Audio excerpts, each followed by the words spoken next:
What's up, y'all? Thank you for tuning into Sim's Vessel, where valiant, eclectic Samaritans share everyday lessons. It's your girl, Sim. Thank y'all so much for tuning into my podcast, where we will speak the truth, never hide but heal, and keep that shit all the way real. Let's face it, life does not come with a manual, so we go through life making dumbass decisions, constantly battling with who we are now versus who the hell we want to be, and no damn roadmap on how we plan to get there. We're just lost, trying to figure it out the best way we know how. And on top of that, we let our pride and ego stop us from asking for help. Let's break these generational curses, y'all, together and level up. We are only going to get one shot at life. We do not have fucking time to waste, okay? Let's get it.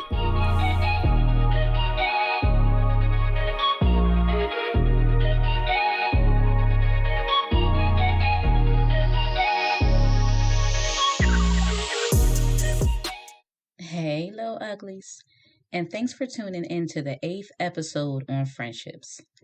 In my day-to-day, I use the term little ugly often, and people always ask me why. So let me break it down. If you're in my inner circle, then it's a term of endearment. If you're on the outside of my circle, calling you little ugly is the best way to describe your behavior and the fuck nigga action you are currently involved in. It doesn't have anything to do with your outward appearance or your looks. Okay? So, I feel like time is flying by, y'all. And I already recorded 8 episodes on this podcast. It sure don't fucking feel like it, but I can't believe it. Like, I'm really super proud of myself, and I'm loving it. You know, even on them days where I'm exhausted, I love putting this out there because, like I said before, it's very therapeutic to me. And I feel like just the feedback and the love and support that I have been receiving of so many people listening and activating, some of my advice to their lives, it just really makes my heart smile because this is why I'm doing it. Whether it's one person, 2 people, it doesn't matter to me.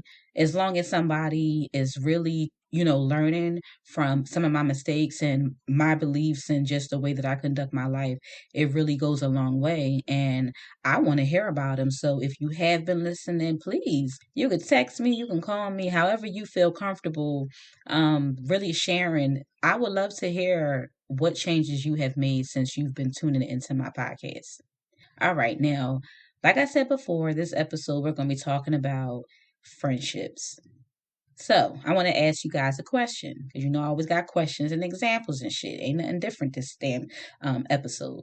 So, don't overthink it, but ask yourself, how comfortable, fulfilled, and satisfied are you in your current friendships? And if you are not sure, don't trip because I'm about to put you on and break it down so it will encourage your ass to shed some dead weight or have a chat with your current friends on your new boundaries, needs, and vision of a friendship. All right, so it's one rule before we get fucking started. As long as you are working constantly on yourself, growing and cleaning up your shit, you are within reason to communicate your concerns to your friends. But if you are not, let me say it again, not doing these things, I would not advise you to initiate shit. No damn conversation. Because we can't say with certainty that the problem isn't you. And I ain't about to be out here serving up no clapbacks and, no advice and a conversation memo when you might be the problem, bruh. So no, I'm not about to do that. But I got you in other ways. Okay? Had to put that out there because shit gets real on this podcast. And I call it like I see it, from fucking experience and true ownership of my own shit and all of my shit. So let's get into it. What does a healthy friendship look like? It looks like vulnerability, support, consistency, and loyalty. They're the main pillars of a true friendship.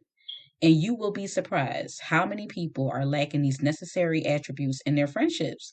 Like, while still trying to hold on for dear life because they feel they invested too many damn years or too much time. That was your fault. But it's never too late to bounce about that shit, okay? So we're going to break down vulnerability. Are you comfortable displaying your layers in this friendship with whoever you're friends with? Do you feel safe in knowing this friend will not judge you or your secrets if you share it with them? Can you tell them when your feelings are hurt and truly feel like they ass is listening to you? Or do you feel attacked when you express your concern during a breakdown in your friendship? Ask yourself that. Now we're about to get into support. What are the responses of your friends when you tell them about your dreams and your ideas? Do they clown your ass and make fun or say, no, you ain't gonna be able to do that? Or do they offer their support if they feel like they can aid you in success? Do they offer that support? You do not need to understand or fully buy into your friends' dreams because dreams vary and people evolve and change their mind. But that should not prevent you from loving them as a person and believing in them by being supportive. Let me give y'all an example. If any of my friends start a business or share their ideas with me on what they want, the first thing I do is remove my ego, judgment, and personal feelings because they are not needed in this fucking conversation because it's not about me. I learned a long time ago to compartmentalize, meaning, let's say my friend came to me for advice and wanted to share their idea on, on whatever, something personally that I would not maybe be into. I can separate my friendship from the individual actions my friend chooses, to indulge in. All right, let me break it down. As long as my friends honor our friendship and we put in the effort to make our friendship flourish, the choices they make that may not align with my own personal choices is none of my fucking business.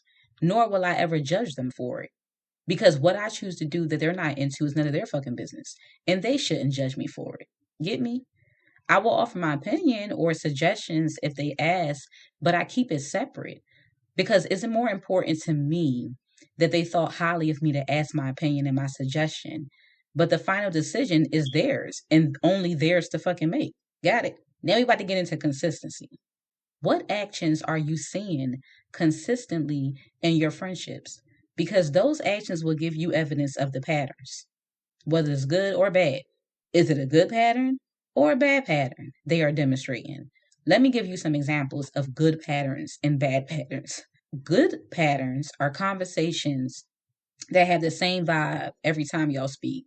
No matter how much time has gone by, no matter what has happened individually in your own lives, every time y'all pick up or y'all link up, that shit feel bomb. That's dope. There is a give and take dynamic in y'all friendship, and y'all take turns venting, sharing, supporting, and uplifting one another through whatever. Those are good consistencies.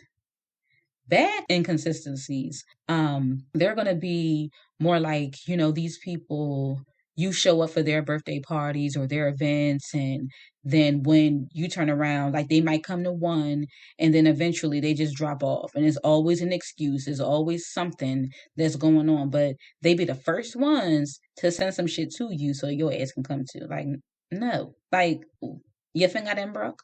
You can't pick up the phone and call? Like, man, I understand that. Seriously, I don't. So I can't. I can't get down with that. And you shouldn't either. Another inconsistency.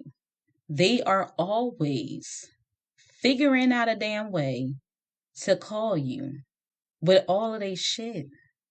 Whatever it is. Because there's always some new shit just on a different fucking day. And as soon as you start getting into your shit about what's going on with you, they're busy. They're busy. And they always promise to call back. And then sometimes they do. And then most times they fucking don't. And it's like it don't even click in their head. You know what I'm saying? Like that's so fucking inconsistent. Like I cannot. I can't. All right. Loyalty. Is there an unspoken rule in your friendship to always give each other the benefit of the doubt and never allow outsiders to interfere with your bond? Ask yourself that. Really ask yourself, can you say 100 like that this friend is not going to talk shit about you before they come to the source, the horse's mouth, and find out some fuck shit somebody else and told them? Like, how you screaming you friends for life, friends since diapers, all types of shit, whatever, however long friendship means to you. But how many fucking times have somebody came at you on some side shit, like, and just start accusing you or assuming what they have heard or what someone has claimed you have done is true?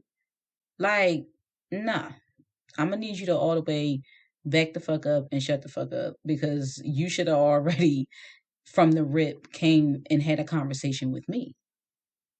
Okay? Do you guys represent each other the same way, whether you're in each other's presence or not?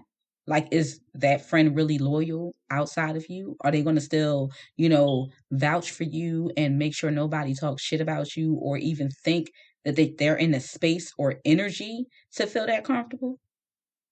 Ask yourself that. I know I did.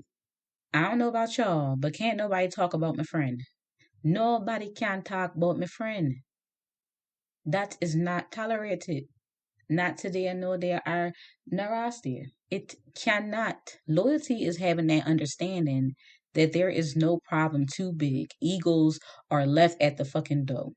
And no one is above, shit to truly have a sit down, because this friendship and bond is worth taking the time to address the wounds, bruising your energy, connection, and relationship. And no matter how big or small, we commit to showing up with our heart first. Do you have that kind of friendship? People should treat their friendships the same way they treat their relationships. As for how you want to be treated and if you guys are compatible as friends or not. There's no point in getting into a friendship and you guys don't have the same fundamentals or wants and needs in a friendship. Like, I don't understand it.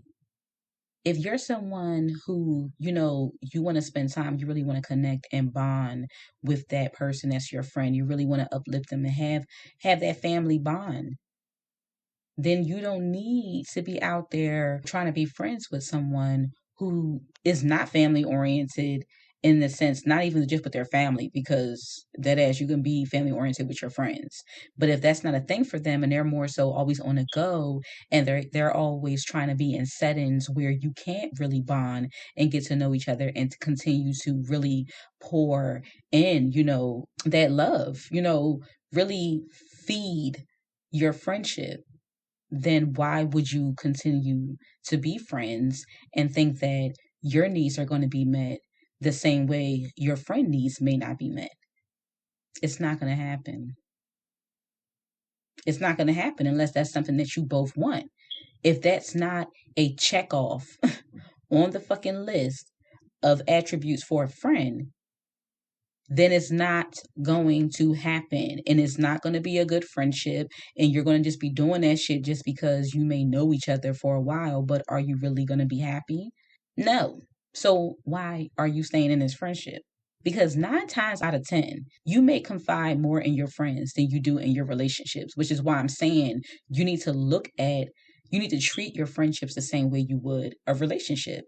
So why not take it seriously if you wish for your bond to last and last in a fruitful and prosperous way?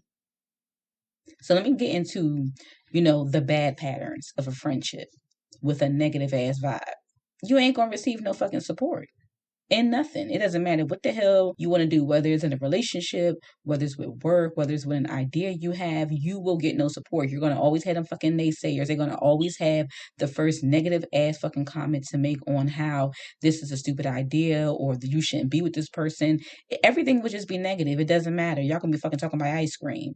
And it's all of a sudden they got some negative ass damn story just because they're miserable. They try to sway you away from what makes you happy, wants you to be miserable with their asses all the time, always trying to compete with you in all areas, relationships, career, clothes, every damn thing.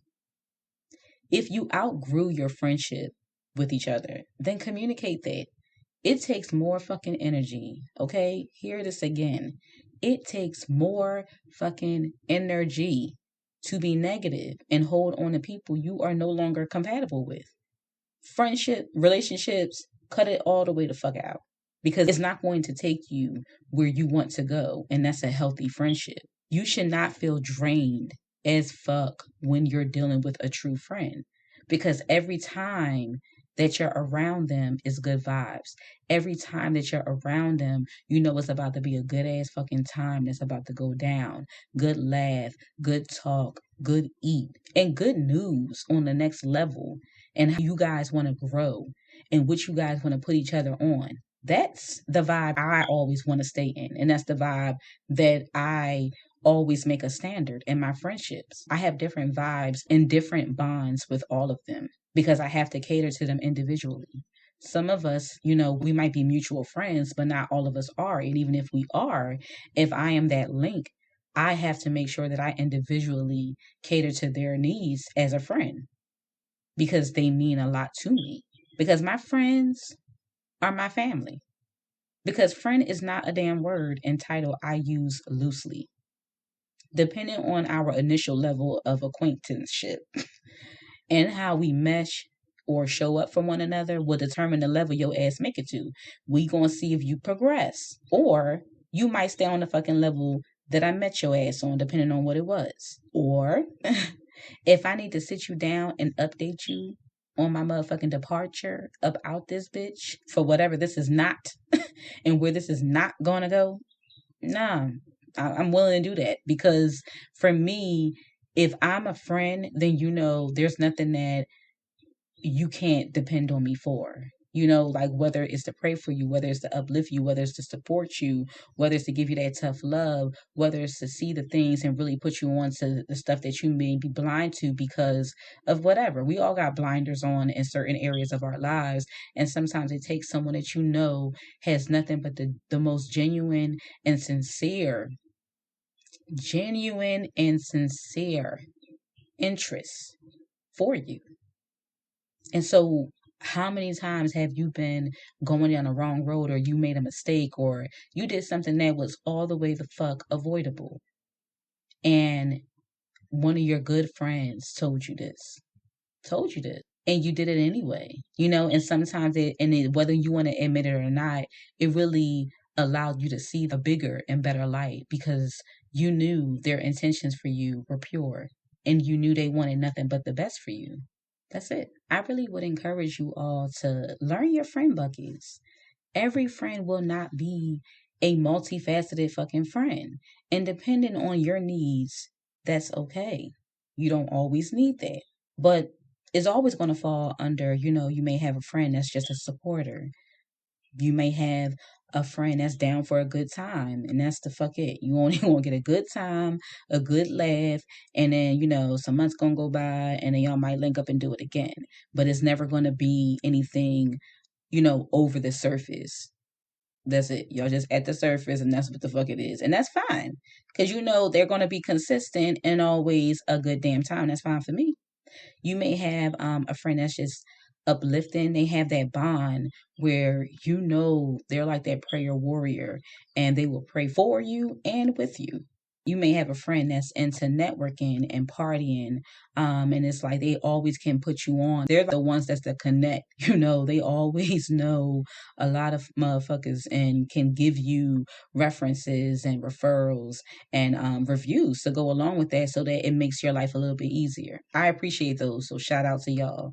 The sharer, someone who wants to put you on to whatever they got going on, whether it's a scam, whether it's boosting, whether it's, something all the way legit, doesn't matter. You just know that if you need to cut some corners, then they're that kind of friend. And you can transition and move on from a close friendship without beef or breakdown in a nasty and dramatic way because it may be necessary. They may not progress into a multi-layered friendship. It may just be one layer. And if that layer is good for you and it is serving you, then keep the fucking layer. Like, it's cool. Because you may not have someone that's just a friend. That's why I'm saying you need to learn your buckets. They may not be, that kind of friend, like supporter down for a good time. And they may not be a friend that's in your personal life. It may be an associate. It could be a coworker that you just have a good working bond with, but y'all motherfuckers don't talk outside of work. It could be a schoolmate if you're in school where y'all only talk about, assignments and, professors and shit like that. It's different layers of friends. So you need to figure it out and put these motherfuckers in boxes. And if somebody is progressing, then cool. You move them up. You do it, whatever makes you comfortable. But if they're not, cut the fucking cord. So y'all know I got an example and a story time because I always fucking do. But I'm gonna get into a story. This was years ago, like I want to say over 10 years ago.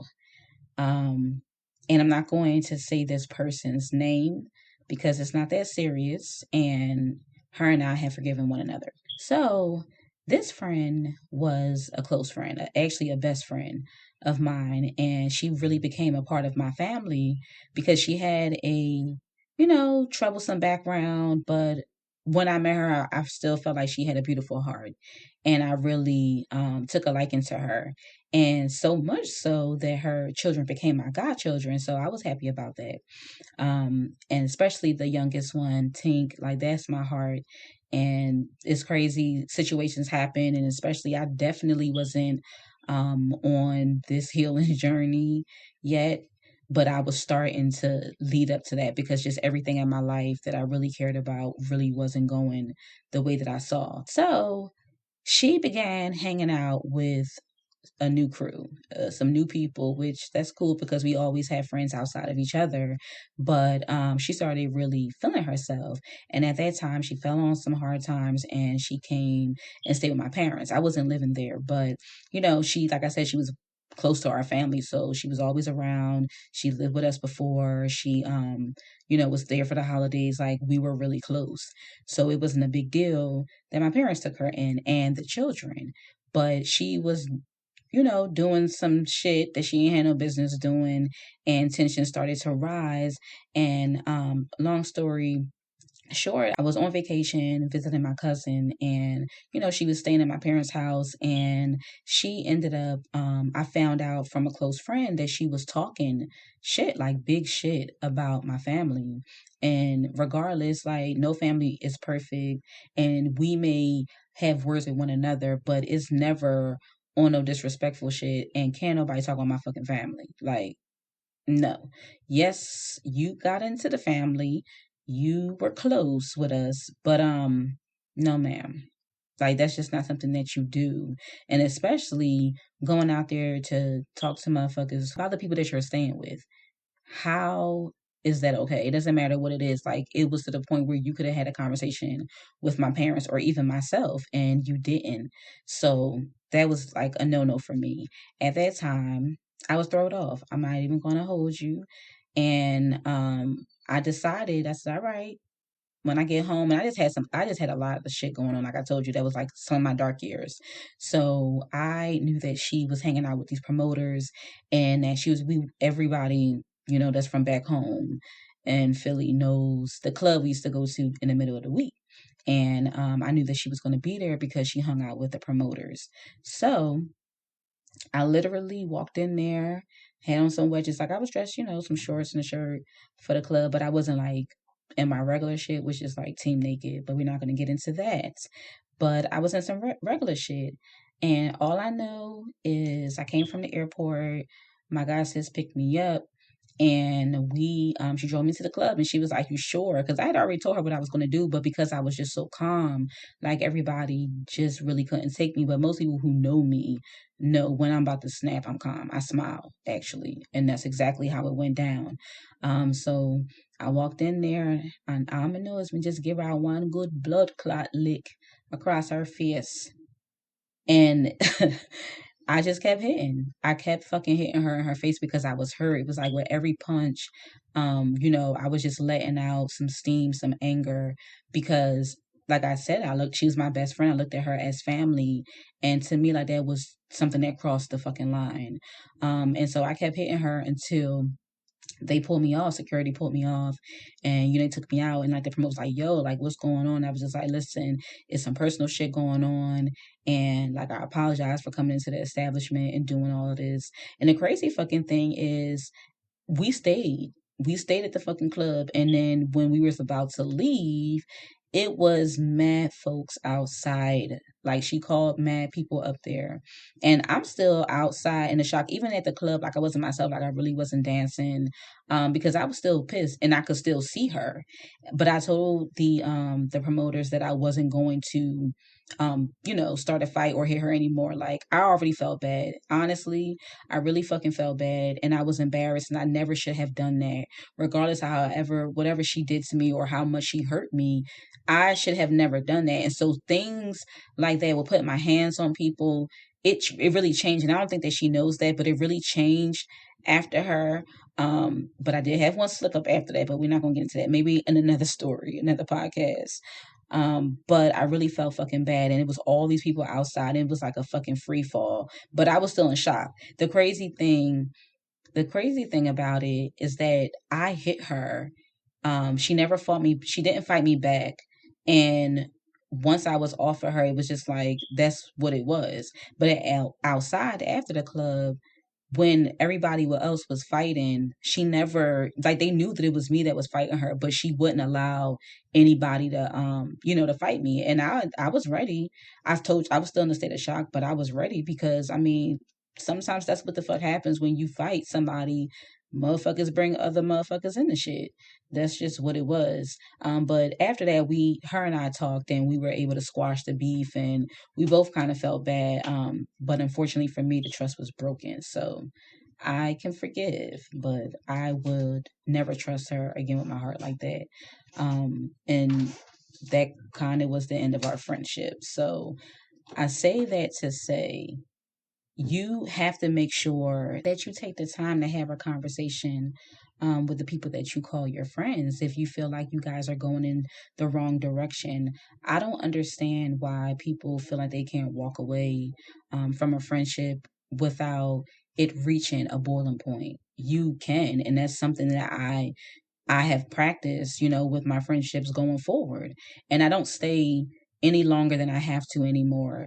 And I really try to hold on to the friendships that I have in a healthy way if it's meant for us to continue on. But if it's not, and our friendship has come, to an end, then I make it a mission to have a conversation and really let you know. Like, I don't just dip set.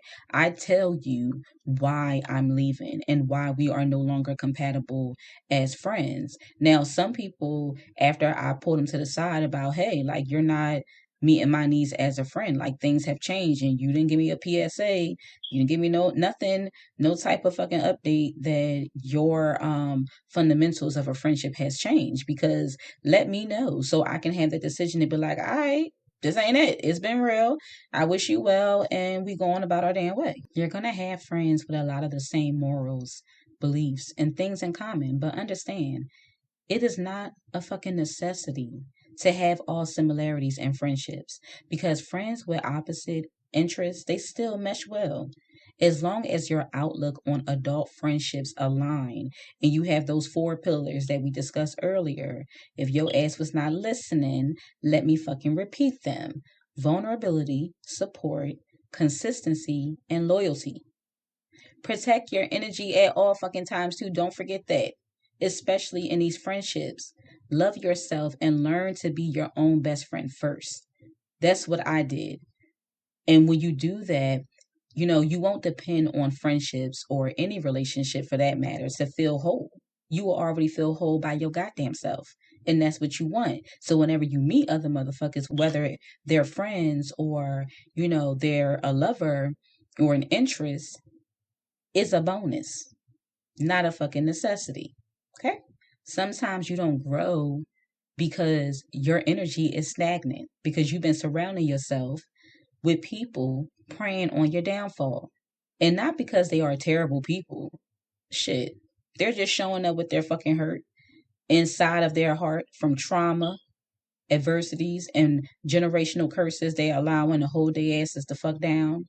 So if it doesn't serve you and you have to make up an excuse to keep the fucking relationship that's crazy as fuck or friendship to everyone else, and your intuition has been trying to get your attention to knock on your fucking forehead, then bruh, dead it.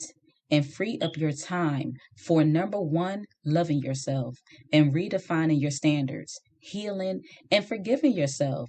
So dust your ass off and use the energy you were wasting on they asses into fuel for your goals, your dreams, and finding your passions.